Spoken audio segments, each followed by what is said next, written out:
and he is the next mayor of the greatest city on earth, Zohran Mamdani.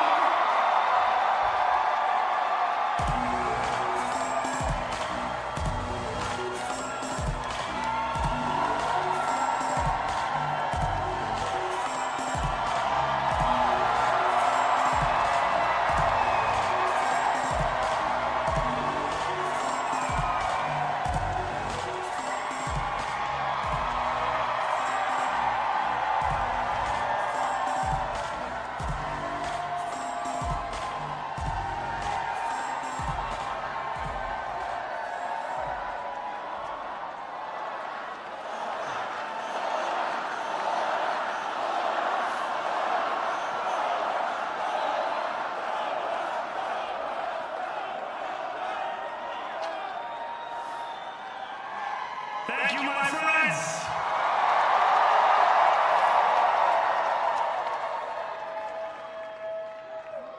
The sun may have set over our city this evening, but as Eugene Debs once said, I can see the dawn of a better day for humanity. For as long as we can remember, the working people of New York have been told by the wealthy and the well-connected that power does not belong in their hands. Fingers bruised from lifting boxes on the warehouse floor, palms calloused from delivery bike handlebars, knuckles scarred with kitchen burns. These are not hands that have been allowed to hold power. And yet, over the last 12 months, you have dared to reach for something greater. Tonight, against all odds, we have grasped it. The future is in our hands. My friends, we have toppled a political dynasty.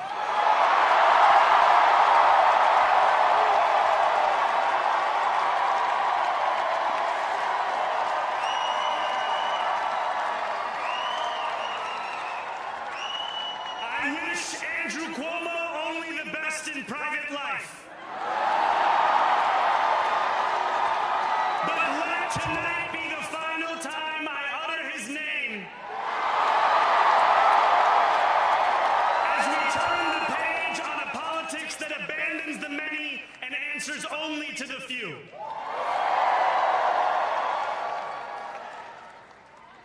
New York, tonight you have delivered a mandate for change. A mandate for a new kind of politics. A mandate for a city we can afford. And a mandate for a government that delivers exactly that. On January 1st, I will be sworn in as the mayor of New York City.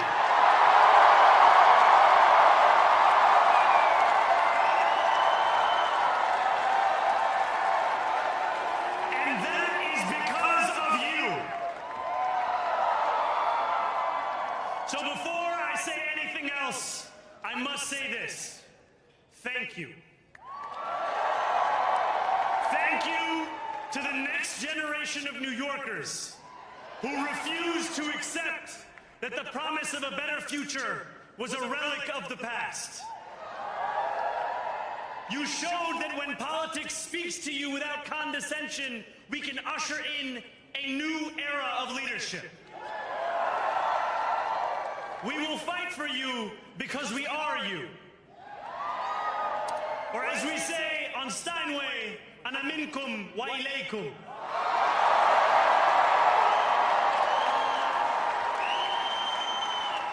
Thank you to those so often forgotten by the politics of our city who made this movement their own. I speak of Yemeni bodega owners and Mexican abuelas, Senegalese taxi drivers and Uzbek nurses,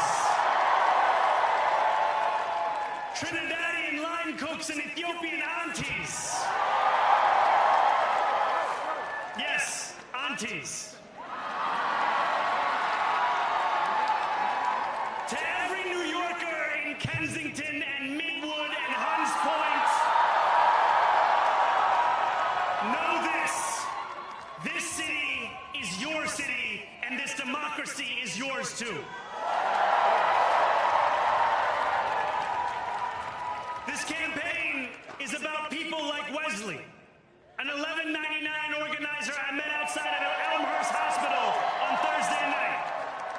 A New Yorker who lives elsewhere, who commutes 2 hours each way from Pennsylvania because rent is too expensive in this city. It's about people like the woman I met on the BX-33 years ago, who said to me, I used to love New York, but now it's just where I live. And it's about people like Richard, the taxi driver I went on a 15-day hunger strike with outside of City Hall, who still has to drive his cab 7 days a week. My brother, we are in City Hall now.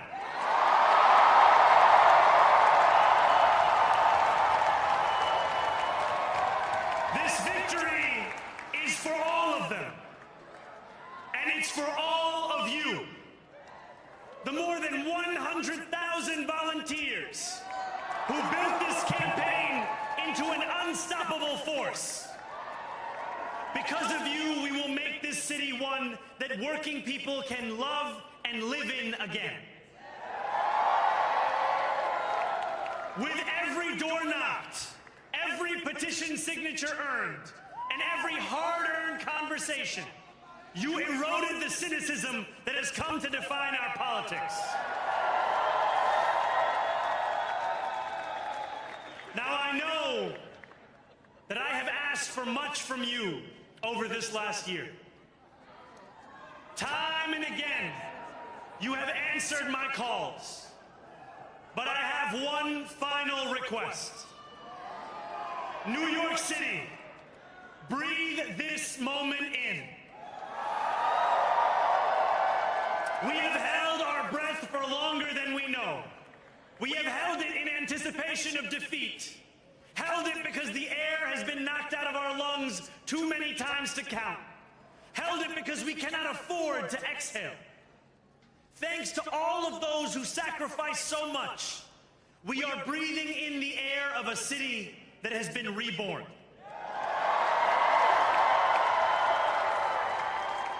To my campaign team, who believed when no one else did, and who took an electoral project and turned it into so much more, I will never be able to express the depth of my gratitude. You can sleep now. To my parents, Mama and Baba, you have made me into the man I am today. I am so proud to be your son. And to my incredible wife, Rama,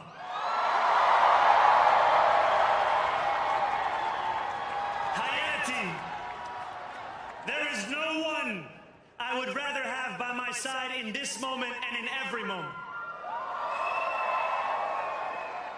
To every New Yorker, whether you voted for me, for one of my opponents, or felt too disappointed by politics to vote at all, thank you for the opportunity to prove myself worthy of your trust. I will wake each morning with a singular purpose: to make this city better for you than it was the day before. There are many who thought this day would never come, who feared that we would be condemned only to a future of less, with every election consigning us simply to more of the same. And there are others who see politics today as too cruel for the flame of hope to still burn. New York, we have answered those fears. Tonight we have spoken in voice. Hope is alive. Hope is a decision that tens of thousands of New Yorkers made day after day, volunteer shift after volunteer shift, despite attack ad after attack ad. More than 1 million of us stood in our churches, in gymnasiums, in community centers, as we filled in the ledger of democracy. And while we cast our ballots alone, we chose hope together. Hope over tyranny. Hope over big money and small ideas. Hope over despair. We won because New Yorkers allowed themselves to hope that the impossible could be made possible. And we won because we insisted that no longer would politics be something that is done to us. Now it is something that we do.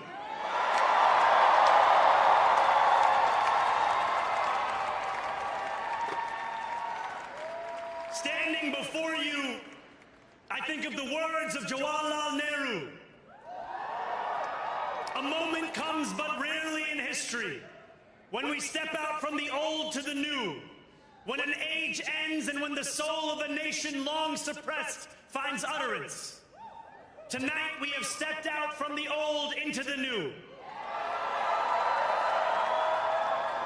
So let us speak now with clarity and conviction that cannot be misunderstood about what this new age will deliver and for whom.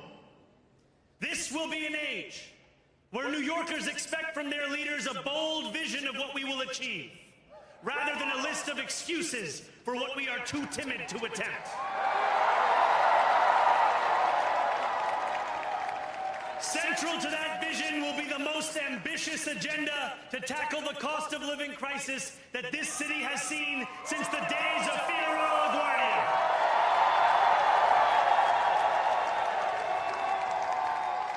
An agenda that will freeze the rents for more than 2 million rent-stabilized tenants. Make buses fast and free. And deliver universal child care across our city. Years from now, may our only regret be that this day took so long to come. This new age will be one of relentless improvement. We will hire thousands more teachers. We will cut waste from a bloated bureaucracy. We will work tirelessly to make lights shine again in the hallways of NYCHA developments where they have long flickered. Safety and justice will go hand in hand as we work with police officers to reduce crime and create a department of community safety that tackles the mental health crisis and homelessness crises head on. Excellence will become the expectation across government, not the exception. In this new age we make for ourselves, we will refuse to allow those who traffic in division and hate to pit us against one another. In this moment of political darkness, New York will be the light. Here, we believe in standing up for those we love. Whether you are an immigrant, a member of the trans community, one of the many black women that Donald Trump has fired from a federal job, a single mom still waiting for the cost of groceries to go down,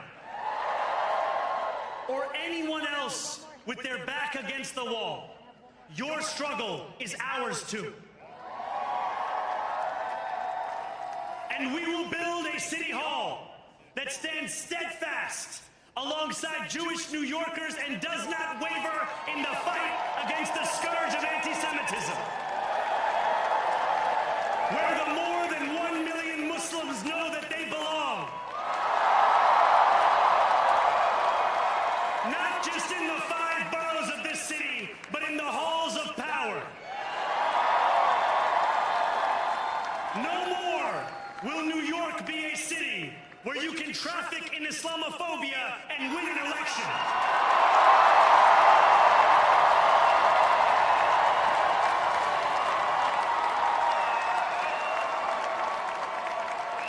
This new age will be defined by a competence and a compassion that have too long been placed at odds with one another. We will prove that there is no problem too large for government to solve and no concern too small for it to care about. For years, those in City Hall have only helped those who can help them. But on January 1st, we will usher in a city government that helps everyone. Now, I know that many have heard our message only through the prism of misinformation. Tens of millions of dollars have been spent to redefine reality and to convince our neighbors that this new age is something that should frighten them. As has so often occurred, the billionaire class has sought to convince those making $30 an hour that their enemies are those earning $20 an hour. They want the people to fight amongst ourselves so that we remain distracted from the work of remaking a long broken system.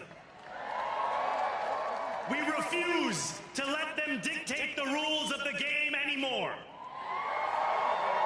They can play by the same rules as the rest of us.